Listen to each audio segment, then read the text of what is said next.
not on Herald-Tribune. It'll be pretty soon. Yeah. Okay. T-minus. 5, 4, 10, 9. That was always pretty cool. What's that?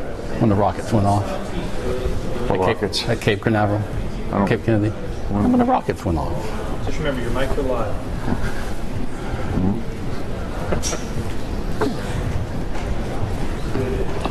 Hey, Tony. Sit on. All right, it's live. Go ahead. All right, we're almost live. You're with Tom and Fern. I'm Tom. I'm Fern. Show 3. Show 3, and I thought we'd maybe sort of break in the third show correctly.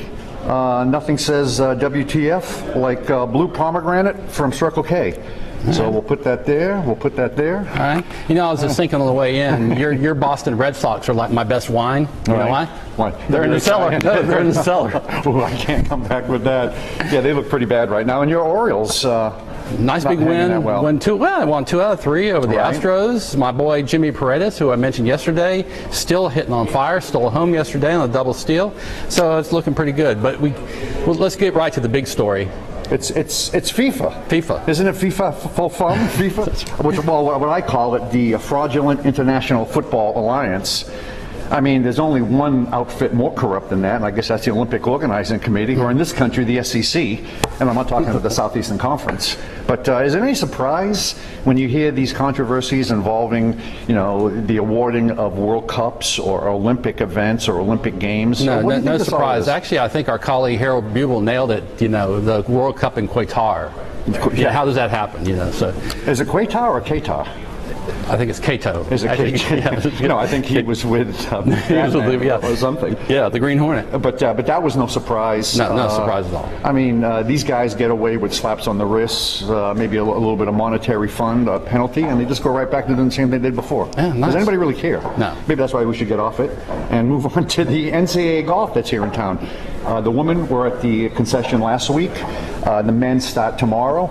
I don't know if you're a golfer, Chief, but one of the things that's thing about the concession is how difficult it is.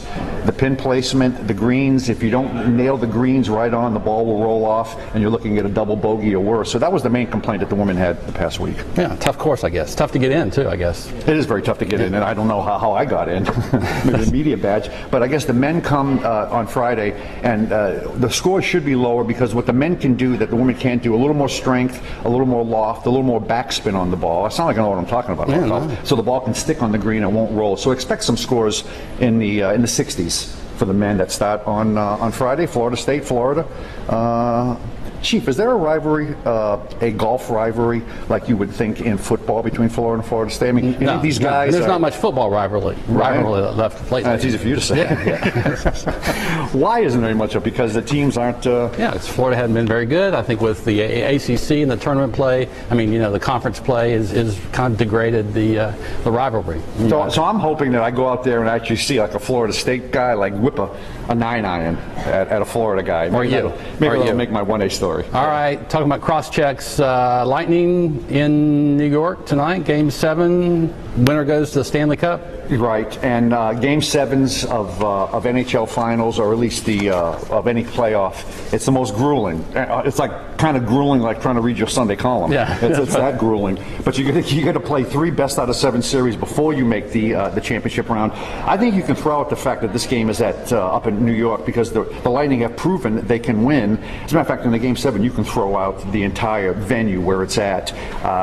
But it comes down to goaltending, Chief. Lightning's goaltending. Bishop wasn't that good last week or last game. Henry Lundqvist is a better goalie. Yeah, Lightning win. You predict the Lightning victory? Yeah. Okay. All right, so go from the coolest sport on the ice to our favorite baseball. It was like a throwback day yesterday.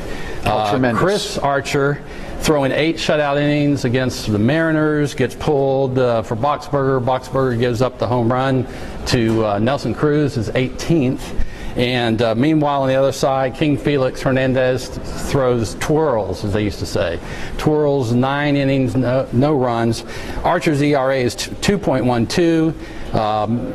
Hernandez is 1.91, and then in the National League you had Scherzer at a 1.51 ERA now. Let's see, 13 Ks against the Cubs last night. The guy looked like Bob Gibson on the mound. Kind of reminded me of that. And I guess Kevin Cash, the manager of the Rays, got a little bit of a hard time about why you're removing Archer. I don't know his pitch count, but I don't think it was up 95. to 110. See, that thing, I think you send a guy out for one more inning. A lot of managers won't bring their closer in into a situation where it's 0-0. 0-0. I know there are a lot of people out there who think that a 0-0 baseball game, no offense, that's boring. To me, as a baseball fan as you are, I think that's one of the most exciting matchups when you have two pitches like that. I heard all 10,000 people who were there yesterday enjoyed it. Meanwhile, he had Bryce Harper also hitting his 18th home run. Right. I haven't seen a young player with that kind of star quality since Ken Griffey Jr. Can you think of anybody else? I remember when Trout came up a couple of years ago. I mean, I'm not saying that he's not a great player, but I think Harper has sort of surpassed him. And you get a little Harper. He's thrown out a couple of games, gets a little attitude problem. I mean, does the guy have an attitude problem, or do you overlook that when a guy's got 18 home runs by now? You overlook it. Plus, he looks good. He looks like he's there to play. I like the way the guy is. I like his vibe. Speaking of, we haven't even taken a sip of our blue pomegranate here. Yeah. We're coming toward the end of the show 3. All right, show 3. Variety gave it great reviews. It's in all the major dailies, all the major trade publications. So hopefully we're back again next week. Cheers. How about you? Cheers. Okay. See you guys. Oh, that's good stuff. That's nasty. Yes, sir. Okay.